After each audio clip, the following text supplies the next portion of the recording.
Welcome to 10-5, the official podcast of the OPP Association. My name is Scott Mills. I am one of your hosts for the podcast.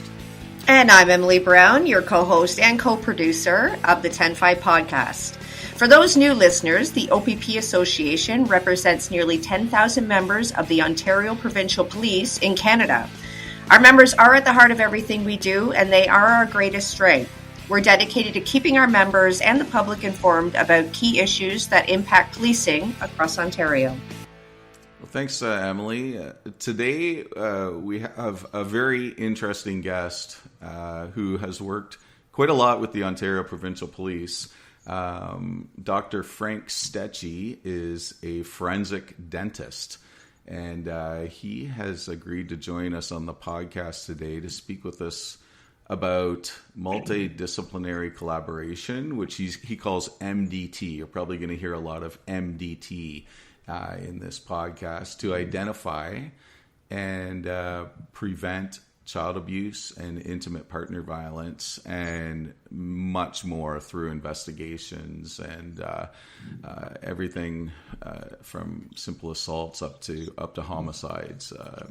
Frank has been involved with. So welcome, Dr. Stechey. Yes, thank you, Scott and Emily. Please call me Frank. We're among friends here, so I'm happy to be invited to talk about my profession, dentistry, and how it might be able to assist police officers in their investigations to solve crimes. Well, welcome to you, Frank. So to kick off, it's usually a great idea to get to know our guests. So can you give us a little bit of background on your career? I'll try. I don't know if I can do it quickly, but sure. Thank you very much. I was born and raised in Windsor, Ontario. Got my undergrad degree at Western in West London in 1967. My DDS at the University of Toronto in 71. And ever since I had my general practice in 71, I had a very keen interest in both sports and forensic dentistry. I've been a team dentist for several professional and minor sports teams, including the Hamilton Tiger Cats, the Hamilton Bulldogs hockey, Toronto Rock lacrosse, and McMaster varsity teams. And basically, the sports injuries with every one of those sports as what introduced me into the forensics. Basically, when I recognized differences in the injury patterns where the injuries did not match the histories given, then I got suspicious. So when an accidental, in quotation marks, if you will, injury becomes suspicious, basically, if we know what to look for, I can find areas that relate to an abusive or criminal act instead. And having done that over decades now, I've become recognized as a court dental expert witness, assisting law enforcement and the Children's Aid Societies in both civil and criminal cases. And those range from homicides, product liability, human trafficking, intimate partner and spousal abuse, domestic violence, but especially the senior and child abuse. In October of 2001, after 30 years in general practice, my wife says put it in brackets, but retired from practice. And I became a clinical and restorative and oral diagnostic treatment coordinator at the University of Toronto and George Brown College's dental faculties each. Plus, I've been an examiner and what they call an invigilator for any foreign-trained dentist seeking Canadian licensure. And I also served 12 years as a council member with the Ontario's dental regulator, the Royal College of Dental Surgeons of Ontario, with 4 years as its president. Basically, during all this time, I've also been speaking locally and internationally on dentistry's role in recognizing signs and symptoms of domestic violence, child abuse, and basically to any intra-professional law enforcement, associated healthcare agencies, and so forth. As a result, I've become a consultant and educational speaker for many hospitals, Children's Aid Societies, retirement homes, multidisciplinary, municipal, provincial, state, and federal and international law enforcement colleges, social services assisting and educating other multidisciplinary healthcare and law enforcement professionals, basically on dentistry's mandated and investigative roles in forensics, but especially on the abuse of pattern recognition to help prevent even more basically violent within every community, eventually resulting in being recognized as a fellow in 8 different international organizations, one of which is the American Academy of Forensic Sciences and also the Academy for Sports Dentistry. Wow, Frank, you're giving me chills. I think we're pretty lucky to be able to talk to you here today. I had the opportunity to sit down with Frank a couple of times at the Invisible Wounds conference. He ended up sitting at my table, and we had some chats there. And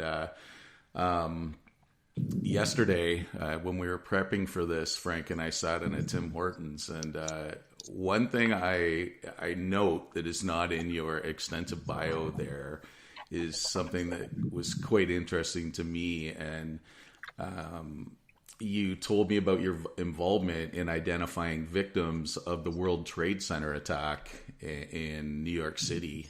And I was just wondering if you could share some of your experience with that before we get into kind of what you actually want to say here, because I think it's just phenomenal what you did there. Well, thank you very much, Scott. And yes, I was called to New York on September the 14th, 3 days after the initial attack. And along with 256 other forensic dentists, I was basically the first of only 10, I put in quotation marks again, foreign dentists. I never really consider a Canadian being a foreigner in the States, although we can see what the stories are on that. But the first of only 10 foreign dentists and the only Canadian dentist asked to attend in New York City. Yes, it was a very traumatic time for everybody involved. It took much of my forensic and mass disaster training, which I did in the United States after being invited to train and work with agencies such as FEMA, the FBI, various branches of their military program. And the training included planning for and responding to many different scenarios of disasters, whether it was weather-related, human-related, and so forth. One major thing, though, and maybe all of us involved in any type of investigation should do but one thing that all these agencies, if you will, did not train us for was that at a scene, the first responders could be the victims too. And of course, that's exactly what happened in New York, and 9/11 was an extremely traumatic event for all of us secondary responders, if I can use that term. Our victims included police officers, paramedics, the New York Port Authority people, and of course, a lot of firefighters. Essentially all through my childhood, I'm sure everybody else, we've been taught to respect the uniform. I've worked with almost every type of first responders. I don't necessarily have to know your name, but I respect you and your role in working as a team member and always focusing on basically the victims and if death has occurred on their families. That was and still is our job. Overall, we had basically very few bodies, if you will, to examine. Most of the approximately 3,000 victims were fragmented due to the collapse of the buildings and the trauma of the planes crashing into them and so forth. We had several anatomical pieces, and just like a jigsaw puzzle, we had to start putting the pieces together to get a picture of who we were, trying to identify. Yes, it was a very traumatic job itself. A lot of us had PTS symptoms, both seen and unseen, and essentially, even for myself, they're still lingering today, even though sometimes I didn't know that they were still there. Essentially, we worked 8-hour shifts, rotating between antemortem and postmortem records. And just quickly on that, antemortem, basically ante meaning before, mortem is death. These are the records that every one of us have today if we've ever been to a medical doctor, the dentist, the hospital, and so on, especially if there's x-rays that were taken. Postmortem, basically post is after mortem death. These records are collected by the teams for basically trying to connect the anatomical fragments we found at the site and needing, first of all, to decipher what part of the anatomy. Is it a hand? Is it a leg? Part of the head? Of course, the jaws and the dentition really came through quite a bit that way, too. One aspect, too, that people don't know about the courier systems. In Canada we have FedEx, UPS, and all this. Worldwide, all the courier systems companies got together, and free of charge, they connected with the ME's office, medical examiner's office in New York, and they collected literally around the world. Initially, when I came, we had 62 countries that potentially had victims. It ended up being 91 if we included the United States as well. And the courier systems picked up the packages that we needed, everything from toothbrushes, hair, combs and so forth, razor blades, and so forth, anything that we could get a DNA from. Of course, pictures of the individuals, as much information as we could get, the age, the sex, and so forth. And all that started helping us. Once we got the antemortem records in and comparing with the postmortem, then the antemortem and postmortem teams had to communicate and collaborate basically to make a positive anatomical identification of the remains. And only then could an official death certificate be issued for the families, so basically they could get on with funerals and also activate any insurances, life insurance and so forth. But without a death certificate, families had to wait 7 years from the anniversary of that event, so basically September the 10th of 2008, before they could start doing anything closure as far as life insurances and so on, even to the point with the Catholic religion, if the spouse or, partner found somebody maybe 3-4 years after the incident that they fell in love with and so on, they got kids to raise. Technically, by the Catholic Church, they couldn't marry without a death certificate until 7 years passed. And it's things like that that really, impact things. So many families, with the sudden and dramatic change in their life in an instant, kids were not able to go to university or colleges because if they were depending on the insurances, homes were lost because mortgages couldn't be paid if the person was the victim of the main breadwinner. And so it emphasizes the need for an official death certificate. And that's, again, where the multidisciplinary teams come in.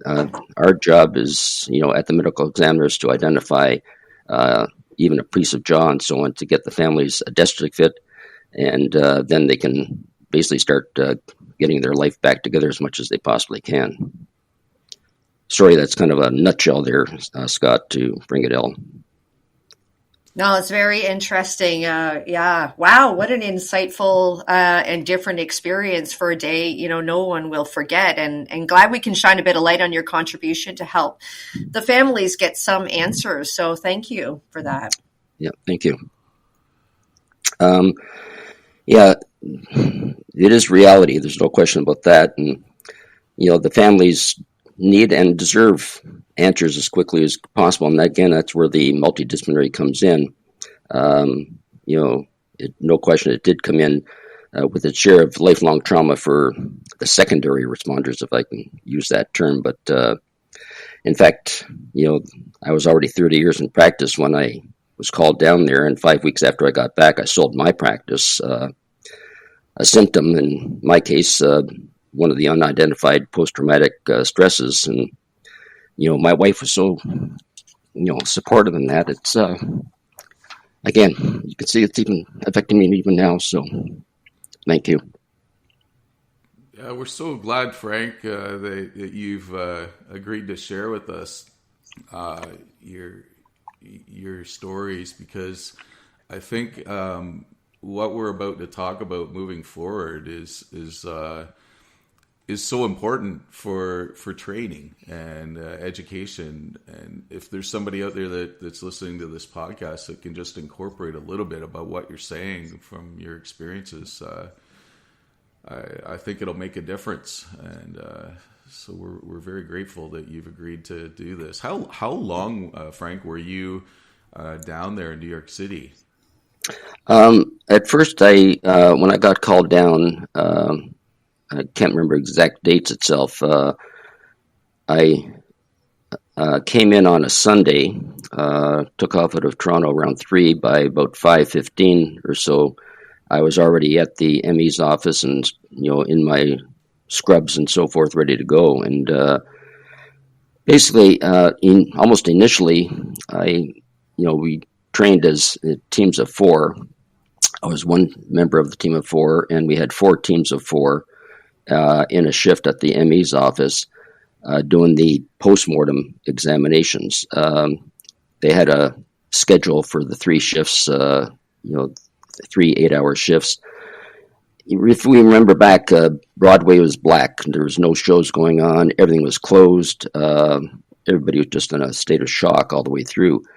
I knew nobody in New York, and I said I'd like to do 2 shifts. The shift that needed the most help with was the 7 in the morning to 4 in the afternoon shift. And in all due respect, the forensic dentist locally within, say, an hour and a half drive of New York City would go to work and then come in and do the 4 to 11 shift, thereby opening up again the 11 to 7 in the morning shift. So those were the 2, the during the day and the midnight shift, if you will. I pleaded with Jeff Burks, he's the chief forensic dentist, and I said, look, I know nobody here in town. I have no problems doing a shift, but I said, for the 8 hours in between, I'm not going to sit in my hotel and worry. And we all know that stress levels come up when they got nothing to do other than worry about that. So I did a double shift, which is unheard of. But part of the training we have with the 4 is we all look out for each other. If we have to have a washroom break, if we need just a coffee, everybody sat back. Any remains on our table were covered over. We had uniformed police officers and firefighters that, stayed at that table, and nobody else we'd have to sign out and sign in, but nobody else, even the ME, could not come in and start working with those remains. It was our team's job to either get an identification or somehow close it off to pass it on to somebody else. And so I did double shift. I've been down there in New York, I can't remember exactly 3 or 4 times. The last time I was there was my mom wanted to see everything that she saw the impact that New York had, and we went down there, and I happened to have a meeting with FEMA, so we kind of killed 2 birds with 1 stone. But over a period of about 2 years, I guess, from 01 to at least 05 maybe is where I was down there a few times. Wow. Well, thank you, Frank, for everything you've done, and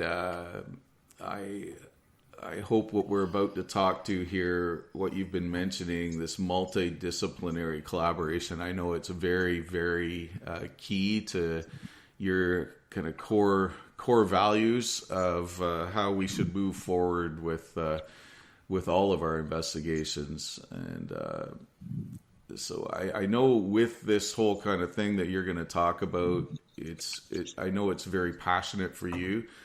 Because you believe that it can identify and prevent child abuse, which is very near and dear to your heart, and intimate partner violence, and much, much more. And can you explain the concept for us and why you feel it's so important to create awareness of the services of forensic dentistry and this multidisciplinary collaboration to our law enforcement community?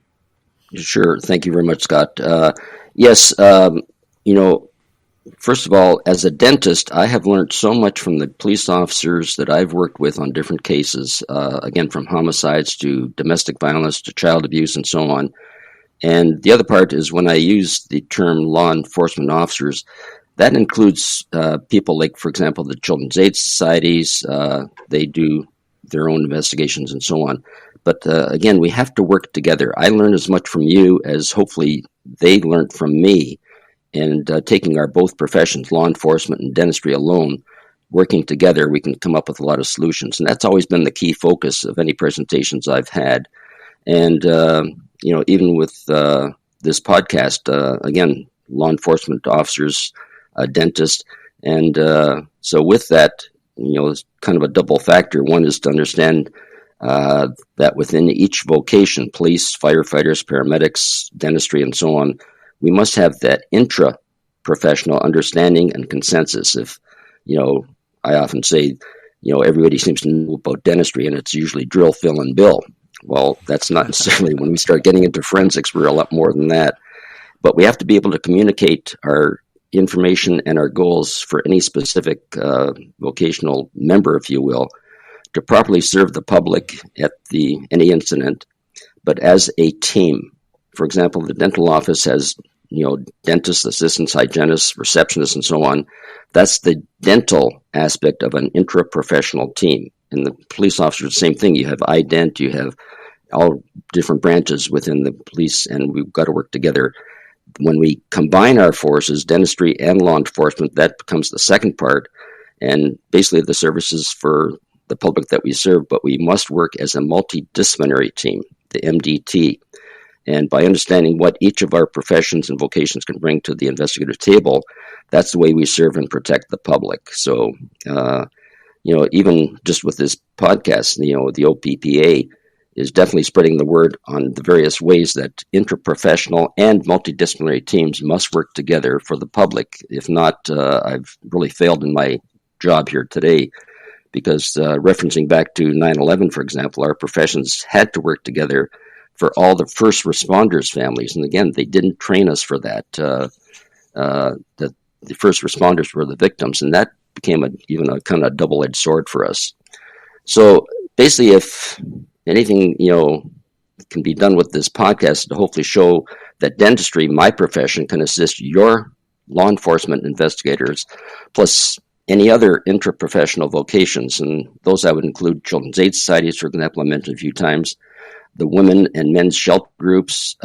Actually, one area that's really not talked about usually is the service clubs. I'm a Rotarian, but Lions, Optimus, Kiwanis, and so on, even the Salvation Army. They helped out an awful lot in different ways, even just by financial contributions, so we could get different things. Of course, the media, the newspapers, TV, radio, and so on. Basically, any vocations that worked with children, in regards basically to child abuse and violence, that comes to physiotherapists and, PSWs and so forth. But essentially all the first responders from any on-site incident, plus anybody who does the follow-up care and treatment for the victims. That includes usually the medical doctors, nurses, therapists, especially in the emergency room personnel. It's when we all come together, work as the intraprofessionals and the multidisciplinary teams on any cases. That's how we can really benefit the victims, the survivors, whether it's just one individual or any group or buddy, but also we have to remember the associated family members. They're also part of this traumatic incident, and they must also be the priority for any multidisciplinary approach. In fact, in all locations, 9/11 was in the urban downtown core, but there's also the rural areas. That goes locally, nationally, even internationally. We live in different environments and so on. We have to understand that as well. But I can go on and on, but I can send some articles to you, Scott and Emily, that might be of interest to some of your listeners as well. But thank you very much for this opportunity. I hope it kind of brings better idea of how quickly and immediate we can work as a multidisciplinary team. That's great. Thank you for that, Frank. And switching gears a little bit here, I know you are passionate about a new law relating to this MDT concept to save lives called Kira's Law. And I was wondering if you could explain to our listeners what this is all about. Thank you again, Emily. Yes, even though I've kind of in quotations, retired, I open up the newspapers and there's always, unfortunately, something to do with intimate partner violence, the various homicides. One locally that impacted me when I just read it, and then I did some follow-up work, was basically a perfect example of the reason to have a multidisciplinary team and so on, but and that each team member in that response knows what the other is capable of providing. And we do that by continuing educational courses. I, as a dentist, must have 95 credit hours every year before I can relicense myself.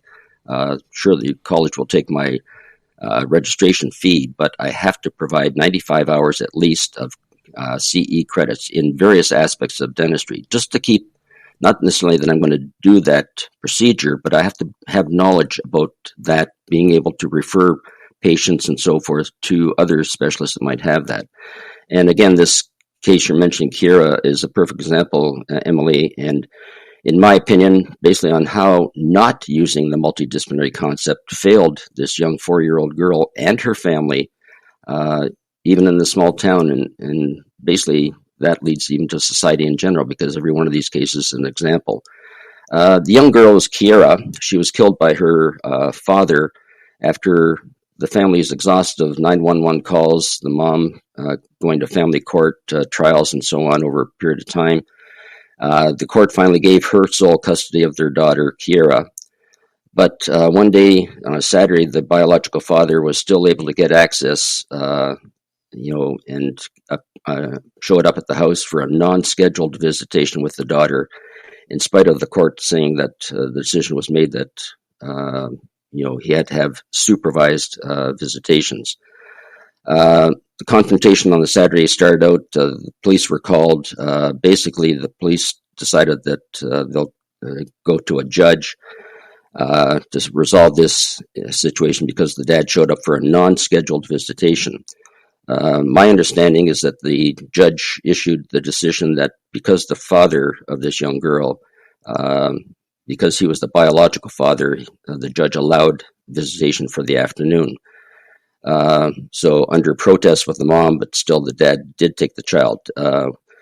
When the dad and the child did not come home, the mother again called the police. After an exhaustive search, the bodies of both the dad and the young girl were found at the bottom of a cliff. And basically, the mother, and I got to give her credit for this, she was determined that this not happen to any other family. She met with her lawyers. She was guided to go to her local provincial MPP and the federal MP in her area, gave them the story, and after they heard the story, both the MPP and MP presented separately private members' bills to both the provincial government, the Ontario at Queen's Park, and the federal governments in Ottawa. In Ottawa, subsequent to that, the private members' bills, in Ontario, it's Bill 102. Federally, it's Bill C-233. Both were passed unanimously on the first reading, and really that's a rarity when it comes to private members' bills. But subsequently, both bills 102 and C-233 are known as Kiera's Law.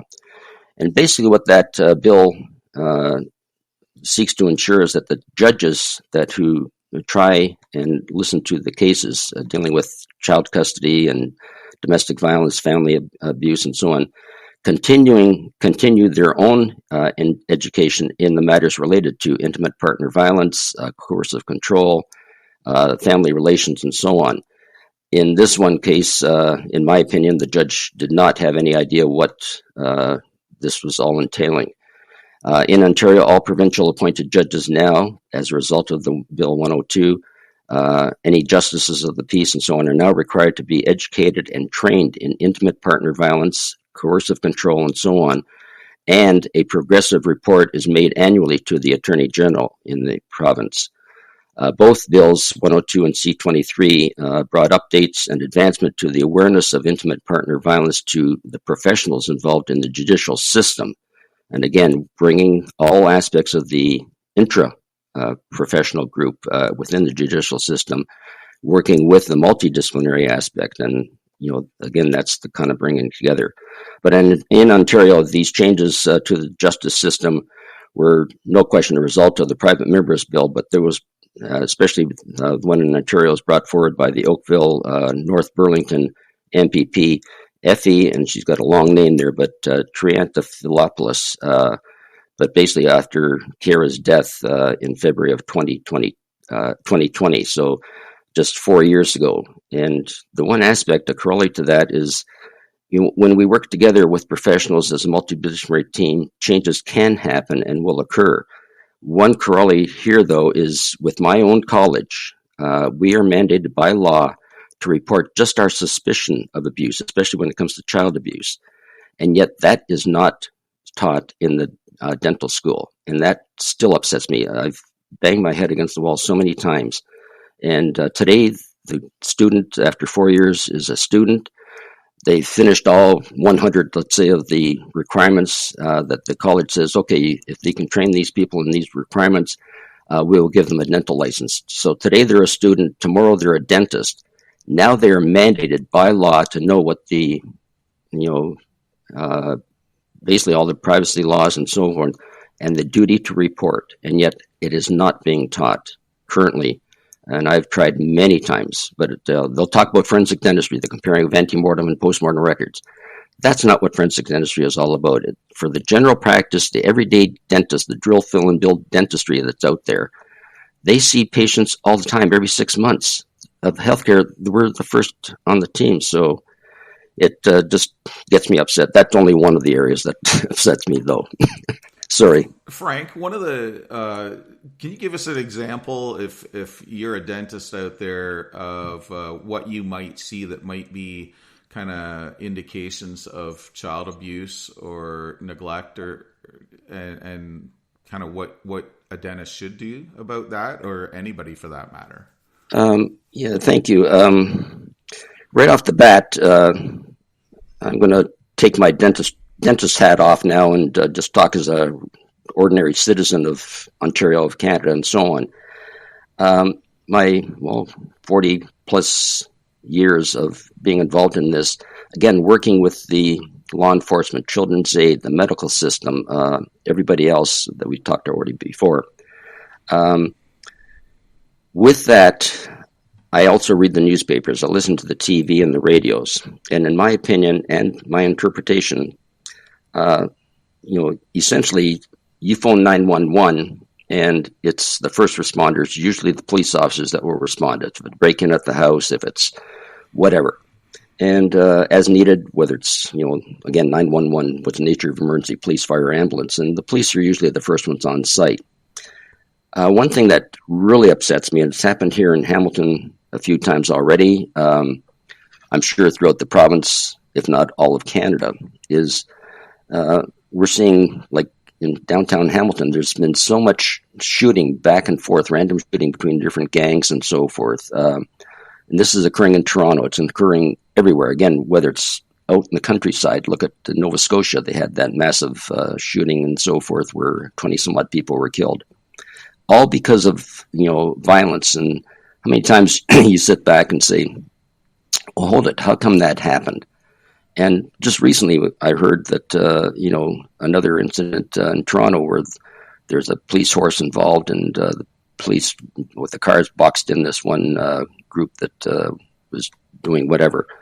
And with that, I feel that, again, with my opinion and my interpretation of things, police officers are dying at the hands of these criminals, basically because they were granted bail on major crimes and let out again until their court date. To me, that is wrong. I'm sorry, that's my own personal opinion. But from my experience, the key decision makers need to help fix that bail system. Criminals, and they're usually well into a criminal activity, have unlimited funds. I've seen from past crimes and so on. They can get basically a $5,000 bail isn't nothing. It's a get out of jail free card as far as I'm concerned. And many of these criminals, and I see it in the media, get out almost immediately after they've done something that is, a major crime, and yet they go and do it again. To me, that's wrong. Simple as that. The justice system must correct this from happening time after time again. Keep the accused in jail until they appear in court, and if necessary, I'd sooner provincial governments, federal governments take some of this money instead of frivolously paying off or doing different major projects that, to me, sometimes are insane. But if we need more jails, build them, for gosh sakes. And, these people do not belong out in the community. Again, I'm kind of really going off on tangent here, but government should shift those budgets to cover what society needs and do it now. I just want to ask you, I'm just going to interject on there, and thanks for talking about the bail system, because that's something that the OPP Association has been strongly involved in advocating for some changes to. And I know it just resonated with me that you said that when in your training, you're not kind of trained as a dentist as to what to report to authorities. So if you're a dentist and you're treating, like, say a young 4-year-old or whatever, and what would be some of the signs that that you as a dentist might see that if there's another dentist listening to this that maybe doesn't have that training, what should they report to the police and the children's aid societies? Well, thank you, Scott. And, again, going back on the same one here, some of these criminals are not necessarily drug pushers and all this type of stuff. I've had many cases in regards to domestic violence, child abuse, and so on, where the abuser gets out, and after some horrendous cases as far as the abuse goes. So whether it's one crime or another, if it's a crime and they've done it, keep them locked up until the courts come up and decide on the decision. But as far as dentistry goes, it actually would involve anybody dealing with children, especially teachers at school, for example, the medical profession, and so forth.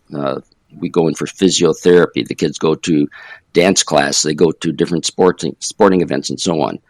Essentially, the focus that I have when I'm trying to get into the faculty, basically the healthcare professionals, if I can use that term to bring everybody in, acupuncturists, physiotherapy, massage therapy, and so on. We should all look for any patterned injury on the skin or any parts of the body. Like, for example, massage therapy might be looking at the chest and at the legs and so on. That's not my scope of practice. My scope of practice as a dentist is the head and neck area.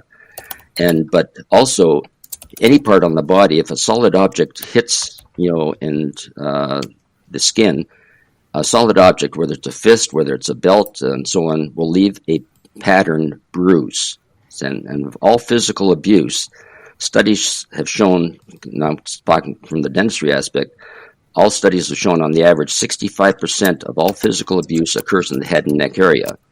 And basically that's the dentist's domain. But think about it. Somebody gets ticked off at somebody. What do? They swing and they hit at the head and neck area. Another 24% occurs on the arms and limbs when the victims try to defend themselves. If you're going to swing at me, I'm going to put my hands up. So look on the bottom part of the hands, because that also may have different bruises. So if we take that 65 and 24, basically 89% of all physical abuse is easily viewable by any healthcare professional, any law enforcement professionals, basically by anyone treating a patient, a client, massage and physiotherapists, PSWs, acupuncturists, chiropractors, everybody. The signs are there. But we don't know what we don't know, and if we don't know what to look for and ask the questions, I mentioned before that was with sports dentistry. That's how I got into this, because a ball worldwide in sports, a ball is the most common piece of the equipment, whether it's baseball, soccer, basketball, football, and so on. But it doesn't matter if it's a ball, a belt, a kitchen appliance, I've seen many kitchen appliances used as weapons to, smack at kids and even at spouses and so on.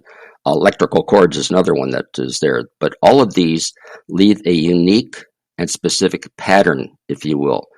And that pattern forms the bruise. And the bruise is an exact replication all the way through of the instrument that caused it. And it lasts for several days. We all know that we've seen them. The first part of the bruise is that first day is going to be maybe red and swollen, goes to kind of that greenish and bluish color, gradually over a period of maybe 10 days or so, fades off into a brownish pattern and then disappears. But that also tells us of the approximate time that when the injury occurred. And with bite marks, for example, and that's why people bite, it's still, I say, ask the psychiatrist, they should be able to help us there. But bite marks leave a distinctive pattern, and which is basically the upper and lower arches. And with that, the lower arch, the mandible, has all the muscles of mastication. In other words, it has the power to do the chewing, and therefore has a more intense bruise than the upper arch. So if we look at a bite mark, the upper arch is usually lighter in intensity and color, and the lower arch is much more dramatic as far as the bruising goes. And basically, when I look at a round area and I see the two oval patterns, dentists can tell right off the bat with the pattern, is this, number one, is it a bite mark? And if so, is it an animal bite or a human bite? I've had many bites with dogs, cats, and so on. The most unique one I had was a pet monkey up in the Brampton, Bramalea area once, and I just thought to myself, and I always ask the question, gee, is there a dog or cat in the family unit? And no, they didn't have it. And then finally, what I do now, I says, do you have any pets in the family unit? And the monkey was Jongo. I remember Jongo so well, and he was the one that did the biting. So the child was kind of poking at, the monkey, and he got ticked off, so he bites the child. But again, everything was done properly. The healthcare professionals, they saw this, got suspicious. Everybody was involved, but it ended up being Jongo who was the culprit. So, and one thing that is also true, and some of the police officers that are in, ident especially, you have the kind of a 90-degree scale that is the ABFO number 2 scale. ABFO is American Board of Forensic Odontology, and that was developed by 2 dentists to be able to take a photograph of a bite mark, of a pattern injury from any object itself, and with that, very easily bring it to a 1-to-1 image. In other words, trying to get a photograph, you can make an 8x10 photo of a bite mark, for example. It's distorted by the dimensional size. We try to get it to the point where we can replicate that bruise exactly 1 centimeter to 1 centimeter on the photograph and in actual fact. So that's where the dentistry came in to help the ident people with law enforcement. The other part is the advances now in artificial intelligence software on the computers. Take a photograph of a bite mark, and it can actually give us an approximate description of the dentition, whether the teeth are fractured and so on, and that basically if that caused the bite mark. It's amazing what's happening out there now. It just blows me away. But just like in any criminal investigation, though, no one specific item, be it bite mark or whatever, can help distinguish one person as being the other to lead to a conviction. But in a combination of items, helps narrow it. As police officers in the audience, you know yourself that if there was a robbery going on and somebody runs out and you happen to be witnessing to it, if the police, ask the witness, to describe the crime and identify that suspect, if they say, well, he or she, and actually, just that he and she, exactly what sex you're usually working with, but knowing which it is, that helps out. But they're about 5'10" in height. They were brown, white, Asian, whatever. And by the way, they had a mole on their left cheek and, right beside the nose. And there was a tattoo on the left arm just around the elbow. And they were wearing white running shoes, Nike style, and they had a navy blue hoodie. And by the way, they also took off in an SUV. I think it was a Honda. And, notice when it took off, it had a yellow square and the sticker in the back, upper right part of the back window. And, I so excited I couldn't remember the license plate number, but it sure looked like a plate out of New York State. Well, all of a sudden there's a load of information there that the officers now have that, chances are if they can put a bolo out and, they're able to stop this SUV Honda somewhere, now we can get it down to the point of saying, with these people that are, or the person in the car, just that description itself narrows things down more to, is this on the balance of probabilities this person did it, or is it beyond a reasonable doubt that they did it? And again, we work together, as a multidisciplinary team, but with even some basic information, a bite mark itself, sure, we can get it into the area that this person cannot be ruled out. On the balance of probability, it is that individual who did the biting. Other aspects also have to come into any case. You're not going to depend on the bite mark being your key evidence to say that this was the guilty party. So we have to work together on that. It's very interesting. Wow, there was a lot of information there. Thanks so much for that, Frank. Now, you might have heard in our former podcast, we usually like to ask our guests, if we have time, which we do today, about their top 3 wishes for change. And this could be in your vocation, in your personal life, whatever you choose. So would you be willing to share your 3 wishes with us, Frank? Oh, good. Absolutely. It's actually... It's my wishes, but also it's my frustrations. Again, why? And I mean this with all due respect, the academics at the dental schools, most of those have not been out in general practice. They're teaching the students, and so forth, and why they won't listen to different things that have come out of experience. It's like a police officer. If you're doing nothing but looking at textbooks and so on, you're going to teach at the OPC, for example, and there's a certain amount that I've learned, and everybody learns from being out in the field and sharing that. Again, with the multidisciplinary aspect, I share with the police officers, with the medical emergency room personnel. Even had paramedics, for example, call me a few times with the child still in the ambulance, and I hear the siren going and so on. They say, "Can you meet me at McMaster Hospital? We're taking this child down. I think we need your expertise on that." And again, if they know what to look for, they're not doing the investigation. They're suspicious that might be a mite mark, it might be a belt buckle or whatever. They know enough to start bringing other parties in. So, yes, basically, again, going back to your question there, Emily, again, 40, 45 years of working with, the various professionals in the forensic area. And basically, as an outsider, a lot of times, I always look at different ways we can update the status quo and bring things back, to the present time. I often say that, gosh, the Model T Ford really got us from A to B with the four wheels on that and so on. But take that Model T Ford now and take it to today's aspect. We got 7 lanes going eastbound. We got 7 lanes going westbound on the 401 just north of Toronto. Take that Model T Ford and put it on the highway there. It's going to be a hazard. There's no question. We've adapted the automobile to do what we have today. When I first got my license, we never had a 401 highway. I tell my grandkids, and they said, "What do you mean? The 401 was never existing?" Yeah, if I wanted to go from Windsor to Hamilton, for example, it took almost an all-day session there and back, so 2 days just by travel, because it was the old number 2 highways and going through every little nook and cranny town, so you have to work that way. So, when I look at, explaining things to the first responders, basically it means that everybody has to be involved in the law enforcement investigation, dentistry, the emergency room personnel, and so on. Whether to initially recognize the signs and symptoms of any type of potential criminal event and then report these suspicions to the proper authorities can help stop abuse from escalating.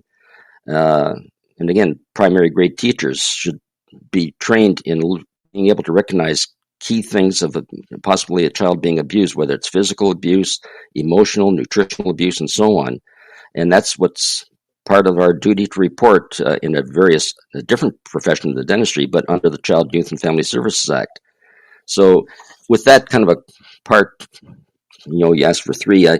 My first one be that intimate partner violence, and that really is almost epidemic in my opinion right now. It's so prevalent all the way through, and yet even the basic responders, in my experience, essentially family violence still, there's a total lack of understanding what this is really all about. It's an epidemic in today's society, and we must educate everybody, not just the society in general, but every multidisciplinary team professional should be able to recognize things with that 65% in the head and neck area, 24% on the arms, simple things like that, so they can act quickly to bring early closure and prevent even more serious injury or death. One thing I've always found with any of the cases, I've worked in many cases, sometimes 2 or 3 times over a period of time, and I've said many times in court, I said, the severity and intensity of the injury is going to increase with time.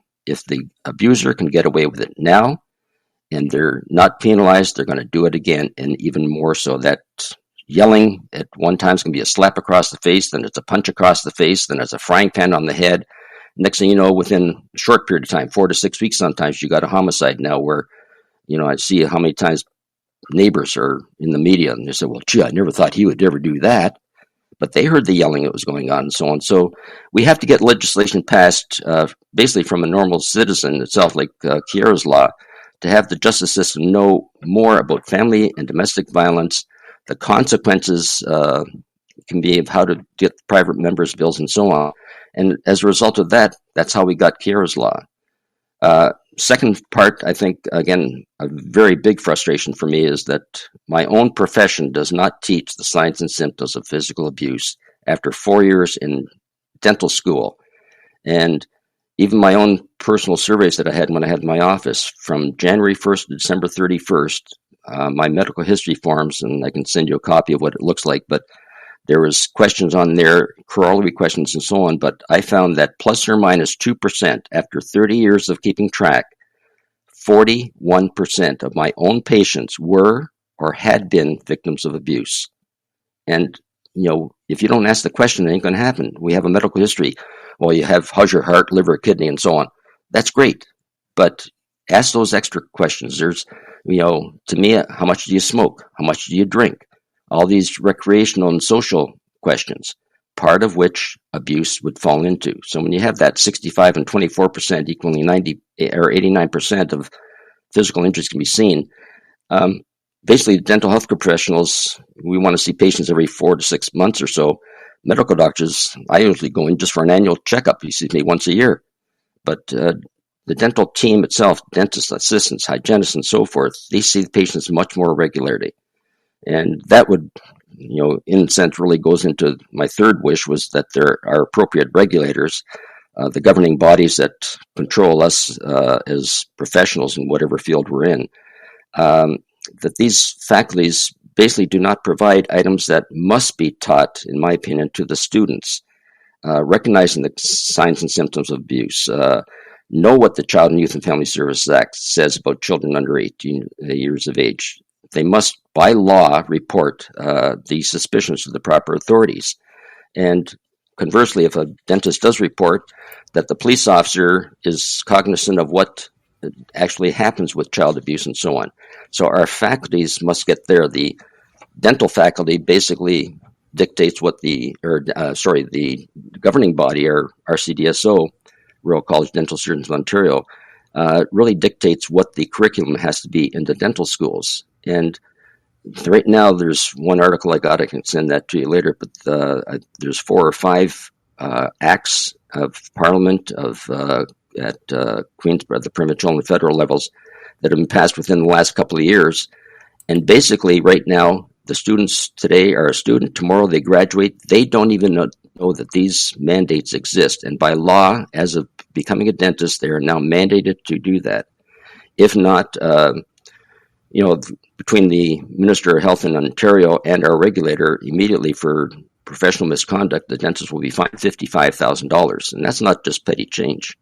And then they're brought forward to the college, which has the right to pull in their license and so on. I've told different different lawyers, if you have a dentist who's a client being charged with professional misconduct, especially for domestic or family violence and so on, that they did not recognize these signs, please have me in as an expert witness on the defense's side. And my first thing is, and again, in my opinion, I will say, it's unfortunate the dentist did not know what he or she should have known, but to go back, was it taught in school? If it wasn't taught in school, to me, the fault lays with the faculty itself and with the college. We have to have that. If it's mandated by law, if you're getting a driver's license, the red light means stop. You go through that and get a ticket, you're going to be hard-pressed to defend yourself. But if, I went to a driving school and so on, and somehow they missed that, who's at fault? Sure, the driver is at fault because they should have known that. But at the same time, that's where it comes back to. So, basically, maybe, even having a dentist speak to the law enforcement recruits, even at the Ontario Police College, on what my profession, dentistry, can bring to the investigative table, and the current police officers, the students, if you will, basically, I think police officers should also speak to dental students on these mandates, the duty to report, the Child and Youth and Family Services Act, and so forth. Let's share the responsibility among our own professions, again, using just the police profession and dental profession. I've been at Ontario Police College many times, and I think I know why, but haven't spoken there for maybe the last 2 years or so. And, it's unfortunate, but there is jealousy among the professions itself, whether it's law enforcement, whether it's dentistry, medical doctors, and so on.